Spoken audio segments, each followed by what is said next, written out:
আবার বাড়ছে সিগারেটের দাম।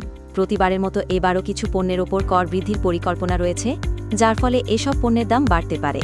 তবে কিছু খাতে কর ছাড় এবং ভর্তুকি দেওয়ার কারণে কিছু পণ্যের দাম কমে যাওয়ার সম্ভাবনাও রয়েছে। এদিকে এবারের বাজেটে সিগারেটের দাম আরও এক দফা বাড়তে পারে বলে আশঙ্কা করা হচ্ছে। চলতি বছরের জানুয়ারিতে সিগারেটের 4টি স্তরে দাম ও শুল্ক উভয়ই বাড়ানো হয়েছিল।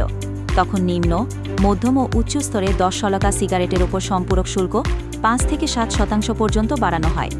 সেই কারণে প্রস্তাবিত বাজেটে সিগারেটের শুল্ক কাঠামোয় নতুন করে পরিবর্তন আনা হচ্ছে না। তবে তামাক শিল্পে ব্যবহৃত সিগারেট পেপারের ওপর সম্পূরক শুল্ক 60% থেকে বাড়িয়ে 100% করার প্রস্তাব রাখা হচ্ছে। এতে সিগারেটের দামে আবারও প্রভাব পড়তে পারে। উল্লেখযোগ্য যে বাংলাদেশে প্রায় 3,78 লাখ প্রাপ্তবয়স্ক ব্যক্তি ধূমপান বা ধোঁয়াবিহীন তামাক ব্যবহার করেন। প্রতি বছর তামাকজনিত রোগে মৃত্যু ঘটে 1,61,000-এর বেশি মানুষের। 2017-18 অর্থ বছরে 30,560 কোটি টাকার অর্থনৈতিক ক্ষতি হয়েছিল, যা চিকিৎসা ব্যয় ও উৎপাদনশীলতা হ্রাসের সম্মিলিত ফল।